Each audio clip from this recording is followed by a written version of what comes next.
ದೇಶದ ಕೋಟ್ಯಾಂತರ ಭಕ್ತರ ಆರಾಧ್ಯ ದೈವ ಅಯೋಧ್ಯೆಯ ಶ್ರೀರಾಮಚಂದ್ರ. ಆದರೆ ಅದೇ ರಾಮನ ಹೆಸರಿನಲ್ಲಿ ನಡೆದಿರೋ ಕೋಟಿ ಕೋಟಿ ರೂಪಾಯಿ ವಂಚನೆ ಈಗ ಭಾರೀ ಸದ್ದು ಮಾಡ್ತಿದೆ.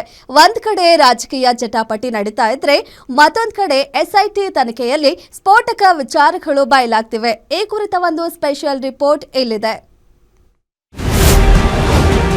ಬಗೆದಷ್ಟು ಬಯಲಾಗ್ತಿದೆ ಅಯೋಧ್ಯೆ ರಾಮನ ಹುಂಡಿ ಕನ್ನದ ಸೀಕ್ರೆಟ್. ಭಕ್ತರನ್ನ ವಂಚಿಸಲೆಂದೇ ರಾಮರಾಜ್ಯ ಕೋಶ ಎಂಬ ಕಾಣಿಕೆ ಪೆಟ್ಟಿ ಸೃಷ್ಟಿ.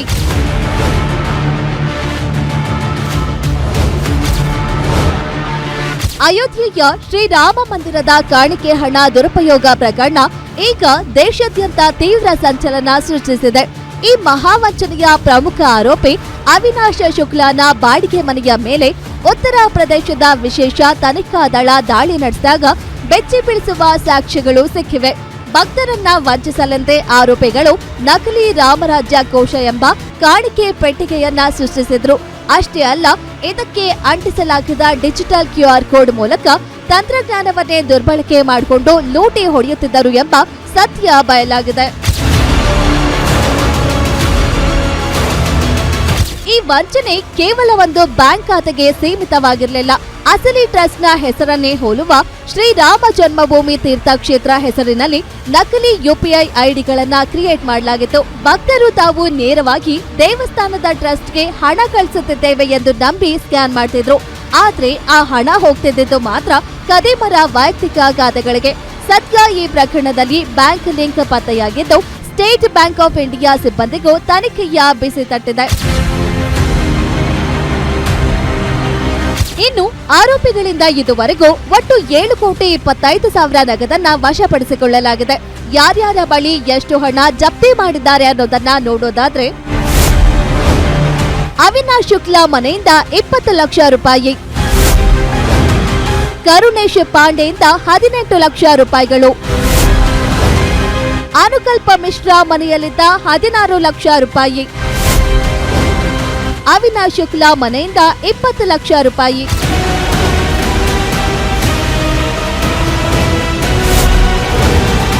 ಬಿಜೆಪಿ ಅಧಿಕಾರಕ್ಕೆ ಬಂದ ಮೇಲೆ ರಾಮನ ಹೆಸರಲ್ಲೇ ಲೂಟಿ.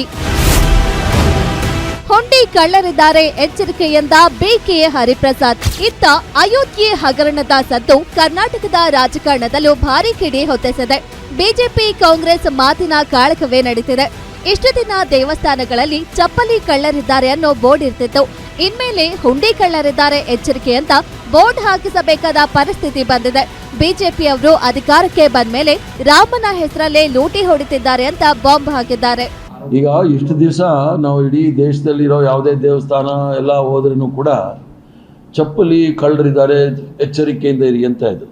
ಇನ್ಮೇಲೆ ಯಾವುದೇ ದೇವಸ್ಥಾನಕ್ಕೆ ಹೋದರೆ ಹುಂಡಿ ಕಳ್ಳರಿದ್ದಾರೆ ಎಚ್ಚರಿಕೆ ಅಂತ ಬೋರ್ಡ್ ಹಾಕ್ಸ್ತಾರೆ BJP ಅವ್ರು ಬಂದ ಮೇಲೆ.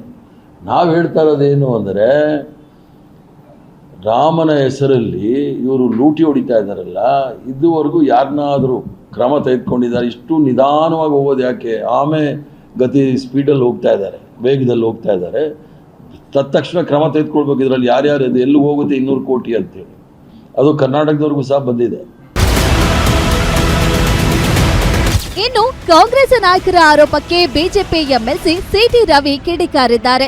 ಪ್ರಿಯಾಂಕ್ ಖರ್ಗೆ ವಿರುದ್ಧ ಕಿಡಿಕಾರಿದ ಅವರು, ಒಂದು ದಿನವೂ ಪ್ರಿಯಾಂಕ್ ಖರ್ಗೆ ರಾಮ ಮಂದಿರ ನಿರ್ಮಾಣ ಆಗಲಿ ಎಂದು ಬಯಸಲಿಲ್ಲ, ಮಾತಾಡಲಿಲ್ಲ. ಅಲ್ಲಿ ಉತ್ತರ ಪ್ರದೇಶದಲ್ಲಿ ಯೋಗಿ ಆದಿತ್ಯನಾಥ್ ಅವರು ದೇಣಿಗೆ ಪ್ರಕರಣದಲ್ಲಿ ತಕ್ಷಣ ಕ್ರಮ ತಗೊಂಡಿದ್ದಾರೆ. ಆದ್ರೆ ಇಲ್ಲಿ ರಾಜ್ಯದಲ್ಲಿ ಯಾಕೆ ಅಷ್ಟೊಂದು ಪ್ರಕರಣಗಳು ನಡೆದ್ರೂ ತನಿಖೆ ನಡೆಸಿಲ್ಲ? ಹಾನಗಲ್ನಲ್ಲಿ ಹಿಂದೂಗಳ ಮೇಲೆ ಹಲ್ಲೆ ಮಾಡಿದವರನ್ನ ಯಾಕೆ ಇನ್ನೂ ಬಂಧಿಸಿಲ್ಲ? ಪ್ರಿಯಾಂಕ್ ಖರ್ಗೆ ಅವರೇ ಟ್ವಿಟರ್, ಫೇಸ್ಬುಕ್ ಬಿಟ್ಟು ಹೊರಗಡೆ ಬಂದು ಸಕ್ರಿಯರಾಗಿ ಎಂದು ಕೌಂಟರ್ ಕೊಟ್ಟಿದ್ದಾರೆ. ಉತ್ತರ ಪ್ರದೇಶದ ಲಾಂಡ್ ಆರ್ಡರ್ ಯೋಗಿ ಚೆನ್ನಾಗಿ ನಿರ್ವಹಿಸ್ತಾರೆ. Is capable. ನೀವ್ಯಾಕೆ ಇನ್ಕೇಪಬಲ್ ಆಗಿದ್ದೀರಿ? ನೀವು ನಿಮ್ ಕೆಪಾಸಿಟಿ ತೋರಿಸಿ. ಅವ್ರಿಗೆ ಸಲಹೆ ಕೊಡೋದು, ಟ್ವೀಟ್ ಮಾಡೋದು ಅಷ್ಟೇ ನಿಮ್ ಸಾಮರ್ಥ್ಯ ಆಗ್ಬಾರ್ದು. ಲವ್ ಜಿಹಾದ್ ಪ್ರಕರಣಗಳು ಯಾಕೆ ಸೈಲೆಂಟ್ ಆಗಿದ್ದೀರಿ? ಮಾತಾಡಲ್ಲ.